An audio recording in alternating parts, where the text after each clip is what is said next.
¿Qué hacíais? San Sebastián era un planazo. ¿Qué hacíamos? Pues bueno, de pequeños ir a Igueldo era el sueño del verano. Solamente íbamos 1 o 2 veces y eso que el verano era muy largo.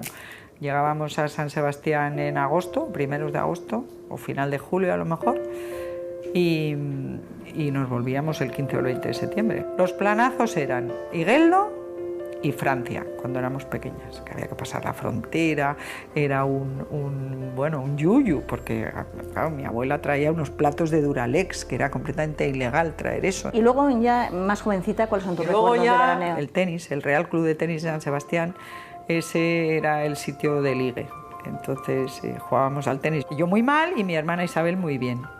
Y bueno, y luego en el tenis te quedabas a merendar y luego había las galas del tenis que venían unos cantantes y eran fiestas y tal. La casa de Hernani la tiraron abajo y la volvieron a hacer y mis padres no tenían dinero para quedarse con un piso y entonces alquilábamos en Ondarreta. Vivíamos en Zumalacárregui, en la calle Zumalacárregui 1 y abajo había una heladería que se llamaba la heladería veneciana y en esa heladería cuando éramos demasiado jovencitas para poder ir a otro lado, el ligue se hacía ahí. Te sentabas en la calle, en la heladería, tomabas un helado y ahí hasta que teníamos que ir a casa, pues ponte de 8 a 10 era donde se ligaba.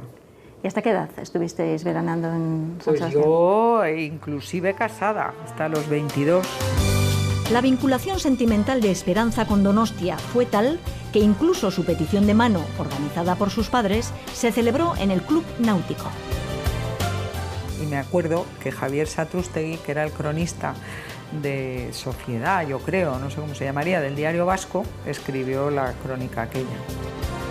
Aquellos años de veraneo, los 60, vieron nacer un turismo burgués que transformaba Donostia en una ciudad cosmopolita durante 3 meses al año.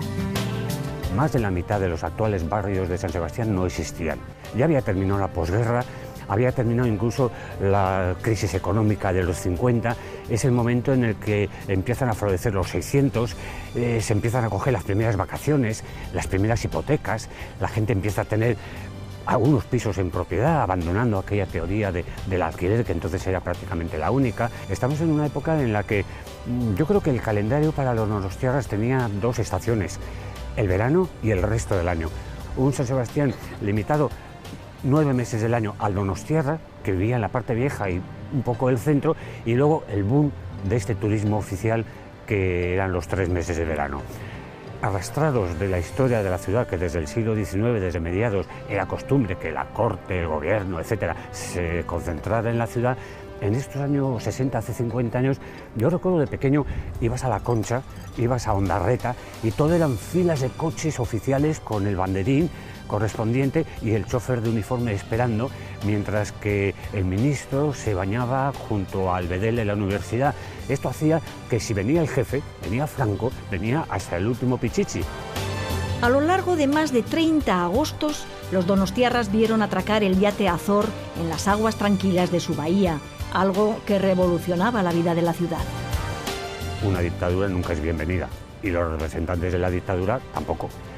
Económicamente, claro que le interesaba, si desde 15 días antes se llenaban todas las pensiones solamente con los policías que venían, si no había plaza, las casas de alquiler, las villas, todas las zonas residenciales que se ocupaban por este turismo oficial, que luego además, esto queda muy claro, cuando el jefe deja de venir, automáticamente todo el escalafón deja de venir. Una élite vivía intensamente aquel veraneo. Fiestas sociales en la casa del ministro, en la casa del gobernador, en la casa del embajador, en la villa de Ategorrieta, en el náutico, en el tenis, en el hipódromo. La Semana Grande existía, pero no para el donostiarra. Ni se cerraba el comercio, ni se tenía esa sensación de estar en fiesta. El de fuera sí. Desde el siglo XIX, en San Sebastián era costumbre que la gente joven paseara por distintas aceras según su nivel económico. En el Boulevard, por ejemplo, había la acera del Real, la acera de los 2 reales, la acera, quiero decir que depende de la clase social a la que pertenecías, tenías que pasear por uno o por otro lugar. Lo mismo ocurría en La Concha. La zona de la barandilla era distinta que la zona de las villitas, que era lo que ahora son las casas. Gracias a Javier Sada hemos podido revivir los paseos y el clasismo social que imperaba en la ciudad hace más de medio siglo.